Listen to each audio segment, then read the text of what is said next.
Uh, yeah. Uh, yeah. नमस्कार दोस्तों, weekly analysis के वीडियो में आपका स्वागत है। हमारा जो वीकली एनालिसिस लास्ट टाइम था वहाँ पे हमने प्रिपरेशन किया था कि अगर हम इसके ऊपर सस्टेन करते हैं तो हमें एक कंटिन्यूएशन देखने को मिलता है जो थर्सडे तक यहाँ पे परफेक्टली काम कर रहा था। बाद में जाके यहाँ पे देखेंगे तो जो लास्ट हमारा फ्राइडे का जो गैप डाउन था उसने यहाँ पे पूरा ये गेम चेंज कर दिया। अब यहाँ पे अगर आप देखते हो तो आपको देखने को क्या मिल रहा है, एक शूटिंग स्टार कैंडल देखने को मिल रहा है। अब ये शूटिंग स्टार के साथ यहाँ पे लोगों को क्या देखने को मिल रहा है कि ये अगर यहाँ से ड्रॉ करते हैं लाइन तो आपको एक हेड एंड शोल्डर देखने को मिल रहा है। तो अभी यहाँ पे स्टार्ट हो गया है सबका कि टारगेट अभी है 16,800। तो आपने काफ़ी सारे सोशल मीडिया में भी देखा होगा कि सबने यहाँ पे ये टारगेट देना चालू कर दिया है। पर ज़्यादातर क्या होता है दोस्तों, हम एक कैंडल पे कभी भी यहाँ पे बिलीव या तो ट्रस्ट करके हम यहाँ पे नहीं शॉर्ट कर सकते ना तो लॉन्ग कर सकते हैं। हमें चाहिए एक कंफर्मेशन, जैसे कि यहाँ पे लास्ट टाइम ये शूटिंग स्टार बना था, ये एक आपका कंफर्मेशन था। तो उस टाइम क्या होता है कि आपका ये जो हाई है वो स्टॉप लॉस रहता है। यहाँ पे भी आप देखेंगे ये हाई पे हमें यहाँ पे शूटिंग स्टार कैंडल बना था। तो कोई भी बेरिश कैंडल बनता है हाई पे और उसके बाद में आपको फॉलोअप देखने को मिलता है तो आप कंटिन्यूएशन उसको कर सकते हो। तो अभी जो ये कैंडल है ये डेफिनेटली बेरिश कैंडल है, पर अगर यहाँ पे हम गैप अप ओपन हो जाता है 18,140 के ऊपर और सस्टेन कर जाता है 160 के ऊपर क्लोज करने में, तो फिर ये क्या होगा, ये यहाँ पे इनवैलिड हो जाएगा। जैसे यहाँ पे हमें एक कैंडल मिला ग्रीन कैंडल, उसके बाद में एक red candle, but next is green candle. तो यहाँ पे भी पॉसिबिलिटी है कि अगर हम यहाँ पे इसके ऊपर ही सस्टेन कर गए तो हमें एक और यहाँ पे ग्रीन कैंडल देखने को मिल सकता है जो आपको एटलीस्ट लेके जाएगा। ये जो कैंडल का लो है 18,365, तो यहाँ तक का आपका एक ग्रीन कैंडल बन सकता है। शॉर्ट के लिए अभी जो बेस्ट रहता है, जो आपने काफ़ी टाइम देखा भी होगा कि ऐसा पैटर्न यहाँ पे बनता है, जैसे यहाँ पे है एक ग्रीन शूटिंग स्टार और सेम साइज का रेड कैंडल।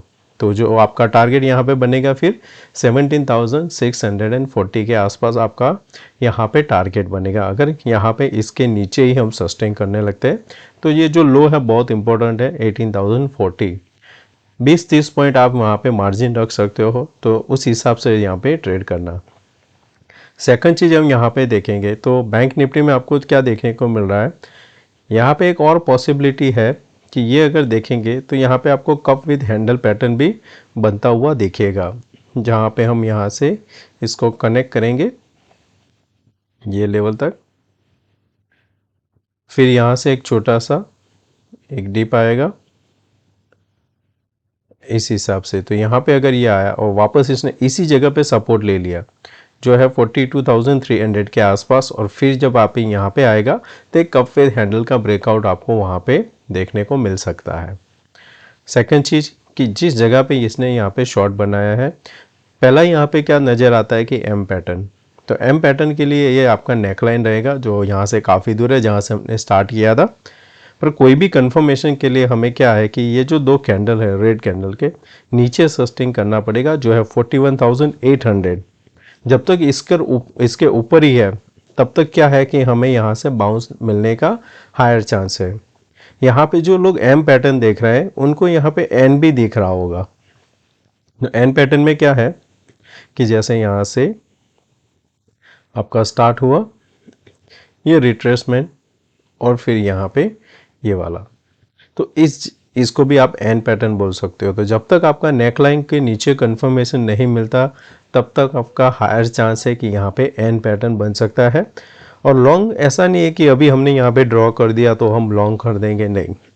आपका अभी लॉन्ग जो बनेगा वो 43,090 के ऊपर जब क्लोज करने में कामयाब होगा तभी यहाँ पे हम लॉन्ग करेंगे। तब भी हमारा पहला टारगेट 44,300 रहेगा। उसके बाद में यहाँ पे जो ब्रेकआउट होगा तब हम फिर एंटर करेंगे, हमारा लंबा टारगेट रहेगा। और उसमें जब यहाँ पे हम फिबोनाची लगाते हैं तो हमारा यहाँ से ये पॉइंट का होगा और हमारा 167 जो रहता है टारगेट वो रहेगा, सॉरी 161, तो आता है 47,563 आएगा और द लास्ट सिनेरियो आएगा हमारा ये वाला। पर तब अब ये वीकली चार्ट है तो यहाँ पे टाइम भी लग सकता है दोस्तों, क्योंकि यहाँ से देखेंगे तो ये लास्ट जून से यहाँ से स्टार्ट किया था तब जाके यहाँ पे आया था। अब हमने यहाँ पे स्टार्ट किया है, तो ये टाइम लगेगा ये हाई बनाने में। यहाँ से देखेंगे तो ये जो था हाई जिससे में 6 महीना लगा था, तो ऐसा एक्सपेक्ट कर सकते हो कि अगर हम यहाँ पे बड़ा टारगेट ढूंढ रहे हैं तो हमें एटलीस्ट 5-6 महीना लग सकता है। तो हमें यहाँ पे दूसरी चीज़ क्या नोटिस करनी है, हमें यहाँ पे फिबोनाची लगाना है कि ये जो हमारा रिसेंट बाउंस आया है उसको हम यहाँ पे ये 23 पे अभी होल्ड कर रहा है, तो हमारे लिए ये बहुत ही इंपॉर्टेंट जोन हो जाएगा, क्योंककि इसके नीचे गया तो हमें फर्दर नीचे इंट्राडे के लिए ट्रेड मिल सकता है। तो लेवल जो हमें ध्यान में रखना है 42,530, ऊपर में 4390। अब फिर निफ्टी का देख लेते हैं। फिर निफ्टी यहाँ पे हमने फिबोनाची लगाया था जहाँ पे 18,975 एक सपोर्ट का काम कर रहा है। इसमें भी हमें जो कैंडल देखने को मिला है एक बेरिश कैंडल है, इसका अगर फॉलोअप मिल जाता है तो ये यहाँ तक आ सकता है 18,380 तक का, क्योंकि उस टाइम आपको यहाँ पे ये जो सपोर्ट है वो आपको एक यहाँ पे बाउंस देने में या हेल्प करेंगे। यहाँ पे आपको एन दिखेगा पर यहाँ पे इतना कंफर्मेशन नहीं है, पर अच्छी चीज़ क्या है कि ये जिसका ऑल टाइम हाई है, अगर यहाँ से अगर हम ये ड्रॉ करते हैं तो हमारा ट्रेंड लाइन इसी के पास है। जब हम इसके ऊपर क्लोज होने में कामयाब हो गए तब हम यहाँ पे नया हाई बनाएंगे, तो आपके लिए बाय रहेगा ये लेवल के ऊपर ही यहाँ पे एंटर करना है। शॉर्ट बनेगा, लो निकलता है तो हम शॉर्ट करेंगे, यहाँ पे इंट्राडे के लिए ही करेंगे। 18,500 तक का हम यहाँ पे टारगेट रखेंगे। अब बात करते हैं स्टॉक्स की। तो स्टॉक्स में अदानी है, यहाँ पे जब हमने रिजल्ट के बाद में यहाँ पे रिजल्ट के पहले एक डिप आया था, बाद में फिर से यहाँ पे बाउंस आया हुआ है, और हमें यहाँ पे जो कैंडल देखने को मिली है वो हैंगिंग मैन कैंडल है। ट्रेंड लाइन के पास हैंगिंग मैन कैंडल बनी है, लास्ट टाइम यहाँ पे बनी थी और उसके लो के नीचे ही सस्टेन किया था, तो अच्छा डाउनफॉल मिला था। अब आपको क्या ध्यान में रखना है कि अगर ये जो 1890 के नीचे सस्टेन करता है तो आपको फिर से डिप देखने को मिलेगा 1854 1840 तक का। अगर हम यहाँ पे 1940 के ऊपर सस्टेन करने लगते हैं तो आपको एक फिर से ऊपर की साइड यहाँ पे हाई देखने को मिलेगा, तभी आपका ट्रेंड लाइन का ब्रेकआउट मिल जाएगा आपको। रिलायंस एक दोजी कैंडल बना हुआ है, लास्ट टाइम हमारा ब्रेकआउट था, ब्रेकआउट के बाद दोजी बना हुआ है, और इसका जो सपोर्ट है 2424, इसको ध्यान में रखना। जब तक इसके ऊपर है हाई चांस है कि हम वापस 2490 तक जाएंगे, तो रिलायंस में लॉन्ग में रह सकते हो। ICI जो हमने एक सजेशन भी किया था कि हम इसको ये ब्रेकआउट के बाद ट्रेड करेंगे, डोजी यहाँ पे बना हुआ है। अब हम जितना हम 930 के ऊपर सस्टेन करेंगे, पहला टारगेट 955 है, तो आप इसको लॉन्ग करोगे। शॉर्ट आपको तभी करना है जब ये वापस 895 के नीचे क्लोजिंग देने लगता है, तो फिर क्या होगा, ये इनवैलिड हो जाएगा और ये फिर से नया पैटर्न करके ये नीचे की साइड आ सकता है। इंडिया सीमेंट में भी यहाँ पे ब्रेकआउट हुआ है, पर जो आपको अच्छा ट्रेड मिलेगा वो 195 के ऊपर ही यहाँ पे एक अच्छा सा ट्रेड मिलेगा, तब जाके आपका यहाँ पे ऊपर में पहले 198, फिर आएगा 205 एंड द लास्ट 225। SBI हमने काफ़ी अच्छा सा ट्रेड किया था, जहाँ से 50% का फिबोनाची ब्रेकआउट था, वो था 534। अभी हमारा ये था लास्ट टारगेट 589, हाई है 588.25। आपको क्या ध्यान में रखना है, ये जो दोजी कैंडल बना हुआ है, अगर हम यहाँ पे फिर से 581 के ऊपर सस्टेन करने लगते हैं तो हमारा फिर से यहाँ पे ये नया हाई की ओर जा सकता है, तब आपका यहाँ पे एक ट्रेंड लाइन भी बन रहा है। ये यहाँ पे ट्रेंड लाइन है, तो आपका यहाँ ये टारगेट कहीं पे बन रहा है 606 के आसपास हम जा सकते हैं, तो इसमें भी और रिजल्ट भी है तो ये पॉसिबल है हम यहाँ तक जा सकते हैं। अगर ये रिजल्ट के पहले ही और एक यहाँ पे इनसाइड बार बन गया तो रिजल्ट के बाद में वो एक डेफिनेटली डिसाइडिंग होगा, यहाँ अप जाएगा 922 या तो फिर वापस आ जाएगा 500। इन्फी रिजल्ट के बाद जो गैप डाउन हुआ था उसके बाद में हमें एक बुलिश एंगल्फिंग कैंडल देखने को मिला है।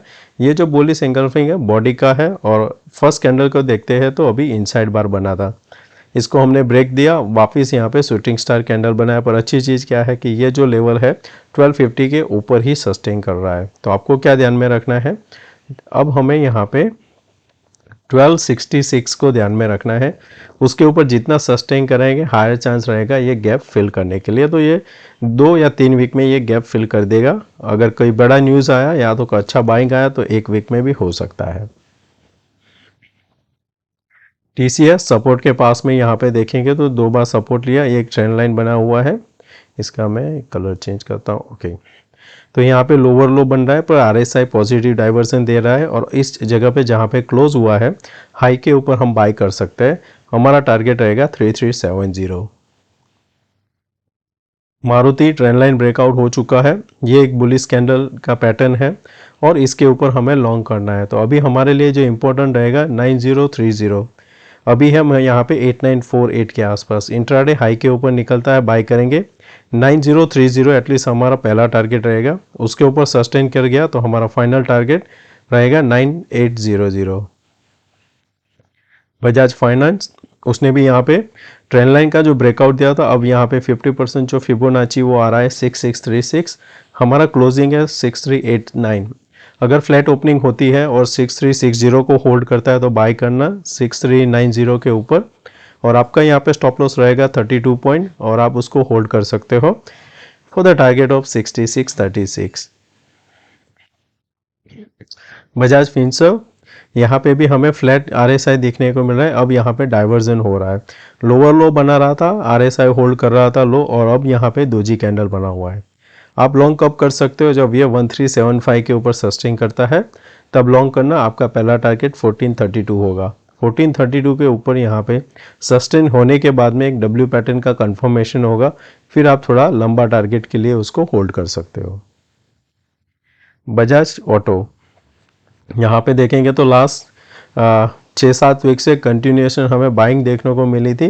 3700 से ये पहुँच गया था 4500।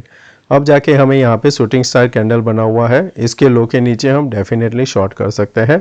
लॉन्ग में अभी नहीं बैठ सकते क्योंकि काफ़ी अच्छा सा रन अप हो चुका है, तो डिप का वेट करेंगे। कोई भी डिप मिलता है तो अब यहाँ पे हम बाइंग अपॉर्चुनिटी देखेंगे। थैंक यू दोस्तों, वीडियो अच्छा लगा तो प्लीज़ लाइक एंड शेयर जरूर करना, एंड मिलते हैं नए वीडियो में। Take care, bye bye.